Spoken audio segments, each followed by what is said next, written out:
Hi everyone, welcome to K-Drama Hangout, your weekly review into your favorite K-dramas episode by episode. I'm Kat, and with me I have Melody and Sarai. Hi. Hi. Alright, so today we'll be reviewing The Scholar Who Walked the Night, also known as Pomegranate Zombie. It's episodes 19 and 20. So if you missed out on our review, episodes 17 and 18, please click on the description box below and you'll find the link. Alright, so this is the final review for this drama. Let's just go ahead and get right into the conversation. So what did y'all think of these last two episodes? I want somebody else to go first. Melody, I feel like you're staring at me to go. Oh my gosh. I don't know who I'm staring at to go, just not me. I feel like you're talking deep to my soul, so I will just Okay. Sarai, you're first. I'm first. Go. Shall I say OMG? Like, these two episodes gave me exactly what I expected to happen. I do have some remarks, though, but I think I just want to get this out the way. I am so sad that the queen died. I was, like, bawling my eyes out. I was like, no! She was becoming such a good character. I was beginning to really like her. Like, really like her. And it was so hard to just see her go. I was like, no!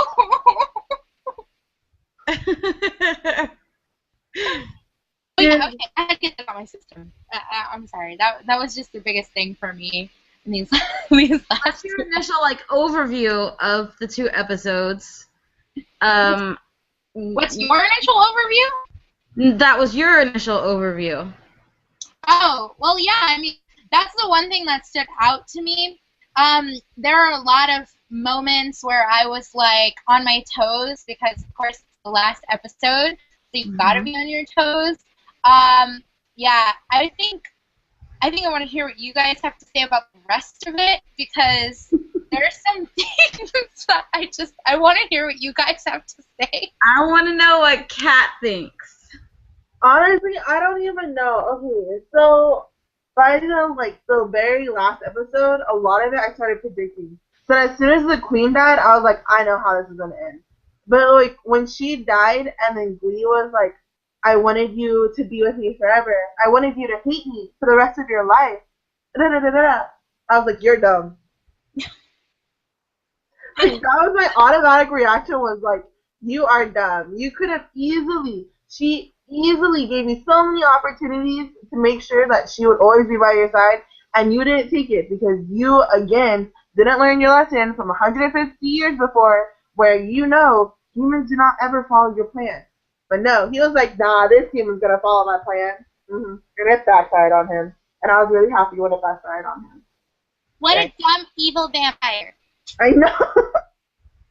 But, I think for me, I was kind of sad, because the prince ended up having, a bromance with, Lee Joon-gi's character, Sung-yeon. I felt like at the end he was like, you have to promise to come back and be my friend. And I'm like, oh, you have a crush on him.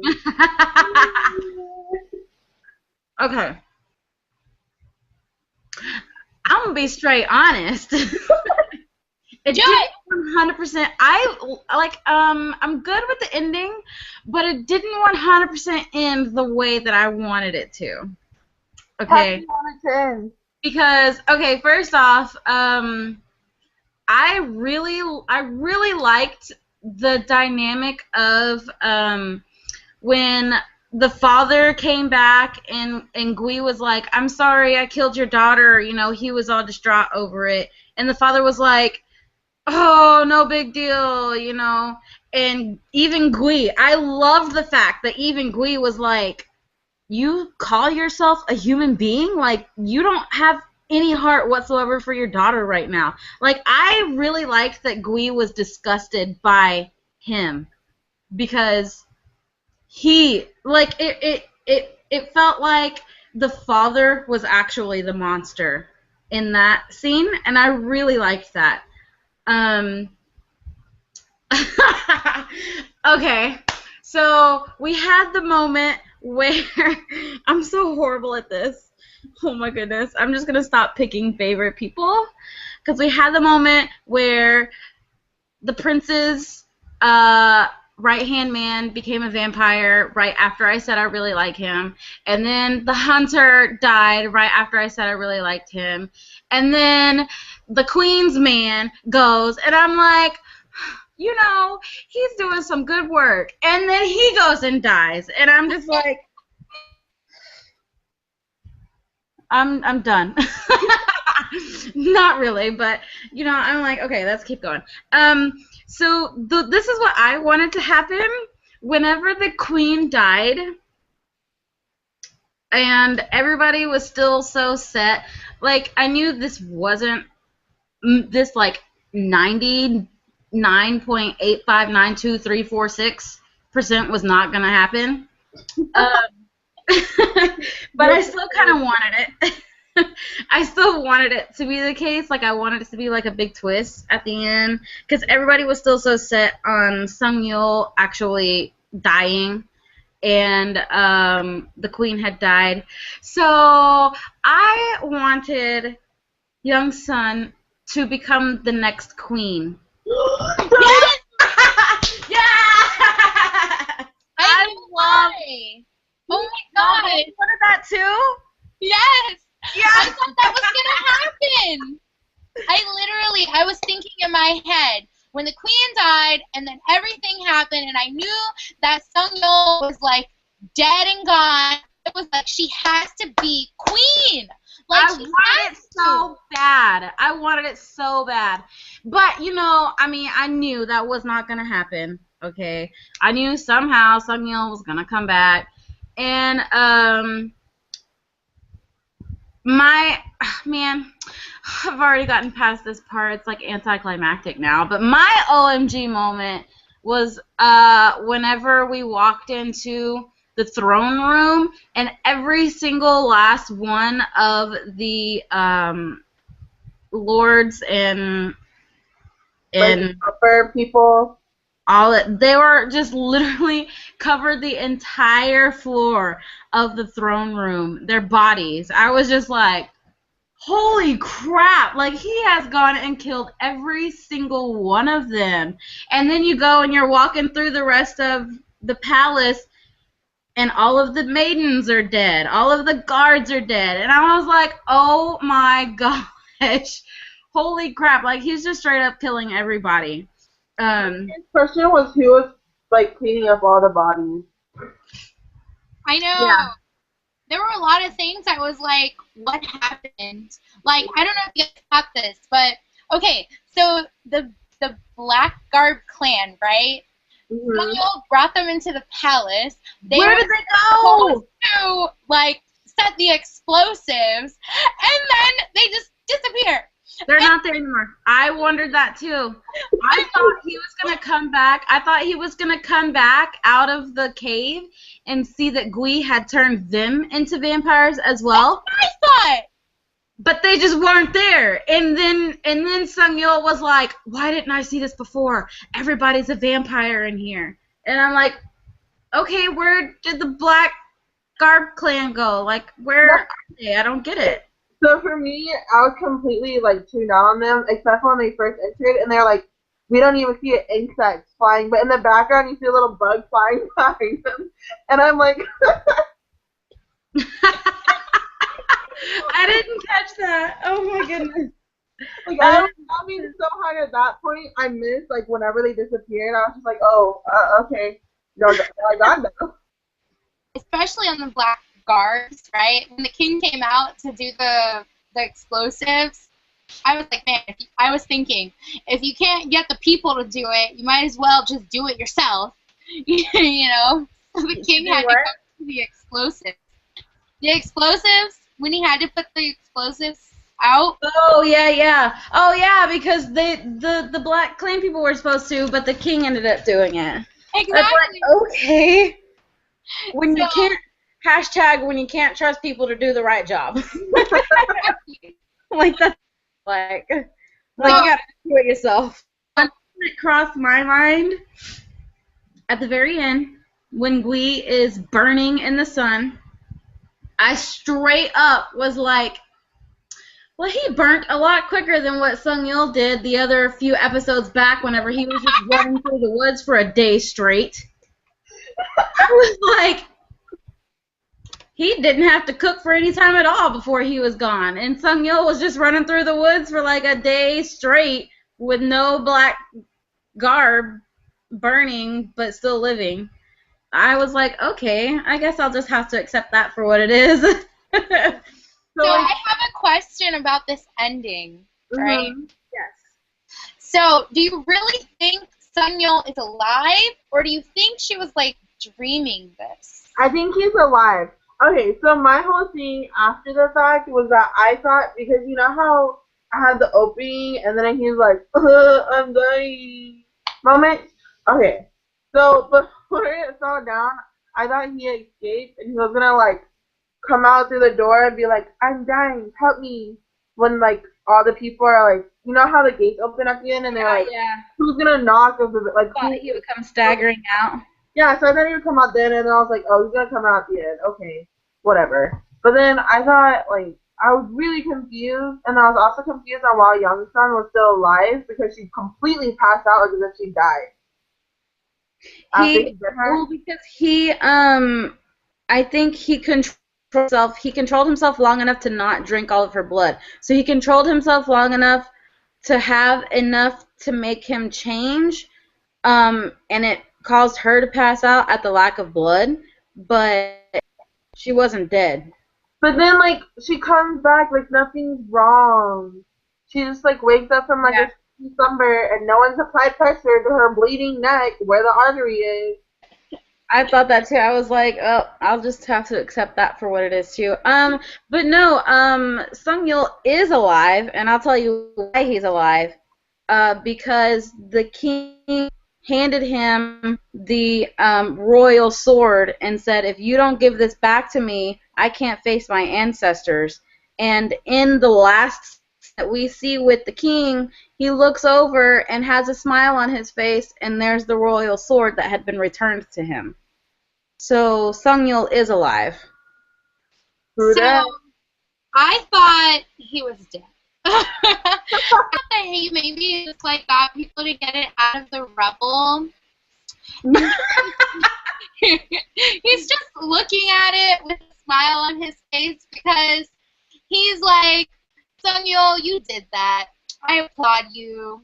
You know, I got my sword back, but you're dead. But it's okay because you did that. And now the kingdom is safe. Thank you. That kind of smile. But not a, you're alive smile.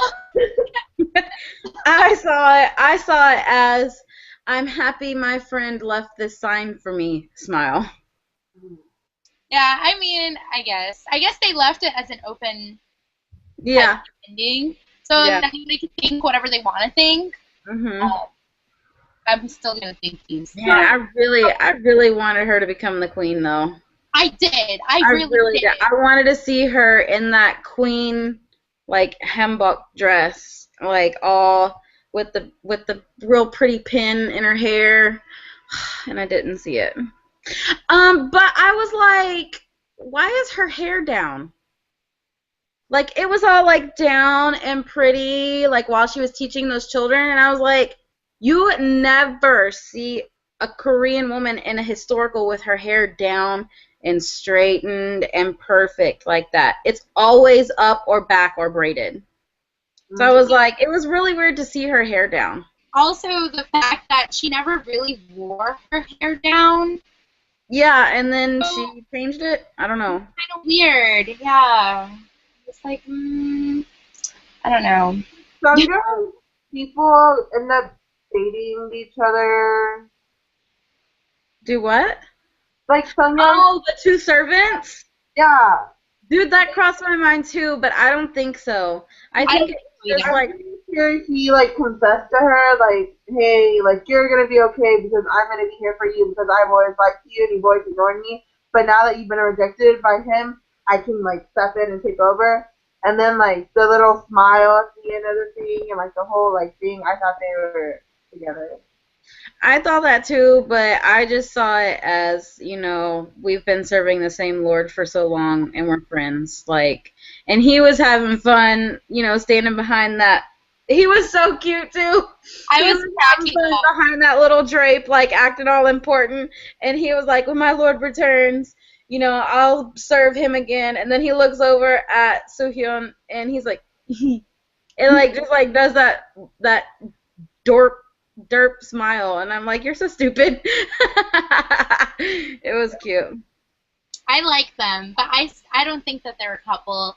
Just Yeah. because, like, I feel that after, like, their lord died, after, like, Senyol died, that they kind of felt, okay, well, we went through this tragedy together, so we've gotten closer as friends, so they are kind of one and one with each other when they hang out Yep. and maybe later I think that there probably could be some romantic something, but as far as the way the ending went with them two, I don't think there was really much. I don't think so. In our first review episode, we discussed our expectations of this drama by giving a whole heart, or a half heart, or a no heart. Melody, let's start with you. I know your expectation in the first review episode was a whole heart. So would you say you stick with that whole heart, or do you have a change of heart? Really and honestly, I think I'm gonna give it a half heart at the end. I don't know why. I really liked it. And the ending was all tied up with like a nice pretty bow, and everything worked out like it always does. But I just felt like through the entire rest of the series, it was just something that wasn't. I mean, I don't even, like I said, I don't even know like what it was, but it was just, I wasn't like super super eager to go to the next one. Like I could easily, finish one episode and turn my computer off and go to sleep for the night.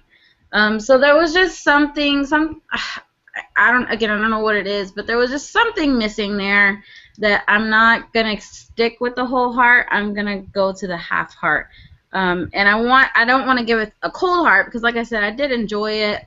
I did like it. I liked the whole like supernatural thing. And it was fun, and I was a little sad that we were leaving these characters once I finished the series. So I don't want to give it a cold heart, but I don't want to give it a whole heart either. Yeah, same for me. Okay, so I started off with the full heart, and I like halfway through, I just got really bored with the drama. Like I liked it, just I got really bored, and but actually, during some point of like the last two episodes, I started getting really picky with like people's acting, and I was like starting to be like, you cry really ugly. You need to stop. Yes. You really suck. Like I started like getting really really picky for some reason, and these are like like actors and actresses that I actually enjoy. So I don't know why there was like that switch, but like at some point, like at first I thought this would be a drama that I wouldn't be able to like actually keep up with the recording because I thought I would just like binge watch it all at one time. But then there are like some days where I really just feel like, oh, I have to watch it. Like, Yes, honestly, I wasn't gonna say that, but I kind of was like that too. I was like, I've got to remember to watch this before we record tonight because I've got to be able to review it. like I would write down like little notes for myself at work, be like, you get home, you must watch these two episodes, and I would get home and I'd like turn on one episode and I'd fall asleep, or like I'd play Candy Crush halfway through the whole like some of the episode, and so I'd look up and I'd be like, someone's dead, and I didn't know that, and I'm like, oh, what? What just happened? And so I'd have to like roll back. And, I don't know, but it was a good drama though, and I think I would definitely recommend it to friends, especially if they like the actors and actresses. Just for some reason, somewhere along the lines, so like somewhere around the episodes, I just started getting really bored with the drama. Yeah. felt more like a chore, I guess, to watch the drama than like something that's actually interested me, I guess. I'm with you guys 100%. I give it a half heart. I started my expectation with a half heart, and we're going to stick with a half heart. I think the ending, as Melody said earlier, wasn't so satisfying, like satisfying for me. I wanted a little bit more. I felt like if he was going to die by the sun, then he should have died by the sun before, not now. I mean, very true. After centuries and centuries of living, like, and we went through all of that work to figure out who the mother line was and what these three pieces fit together, and he ends up dying by the freaking sun. Yeah.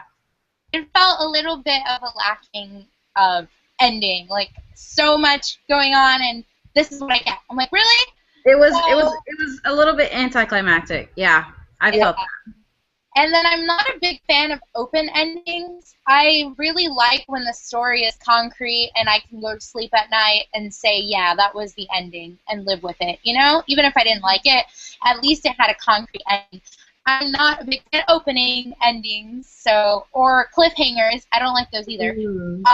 So this was an open ending for me, so that kind of put it down low on my scale.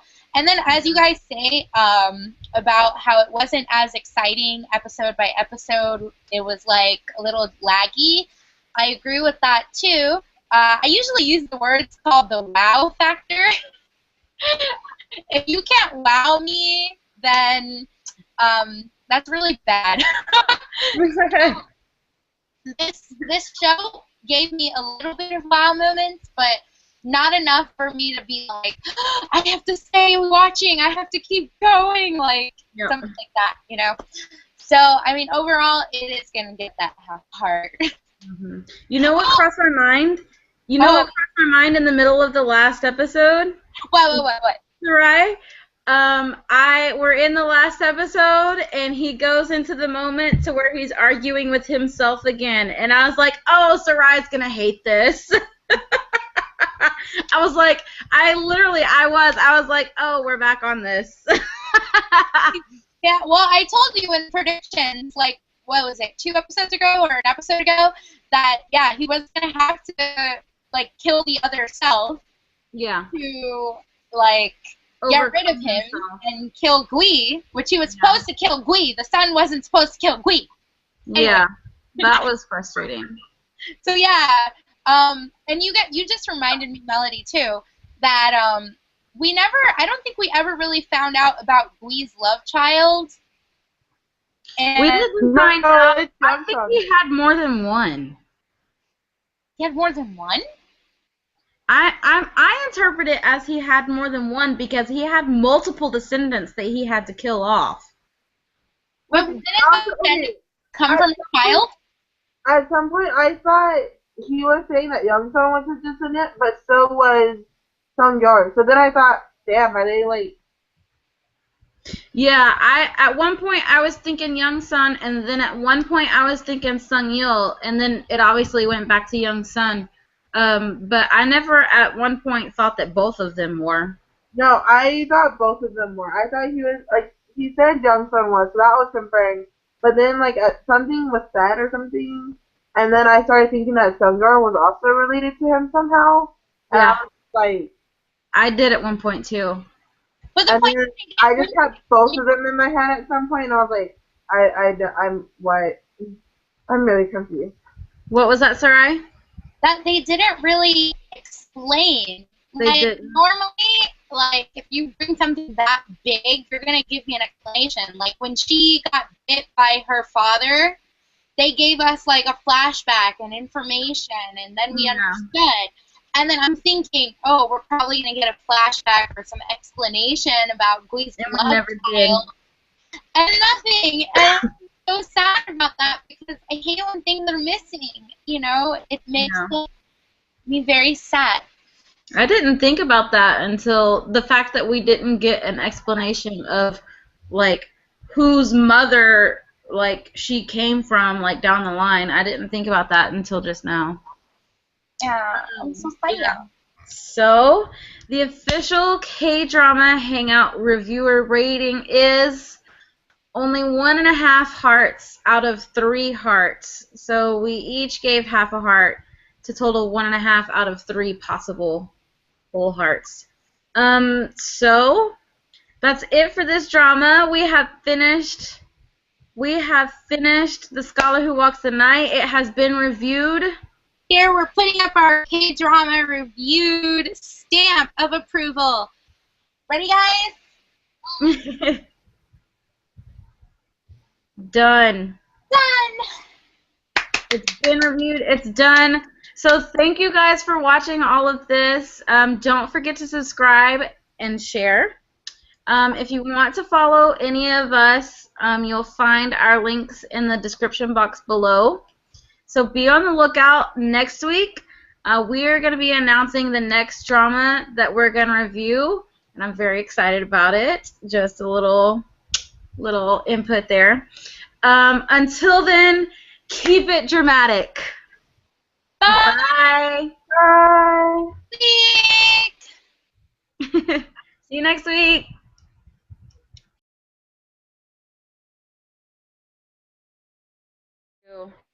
I'm just gonna in the next review that we do, I'm gonna make sure and not pick favorite side characters because they always end up dying. You know that's gonna happen because it's gonna happen. It is bound to happen.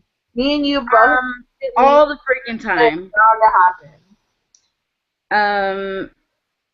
I promise to not get too obsessed with the second lead syndrome though.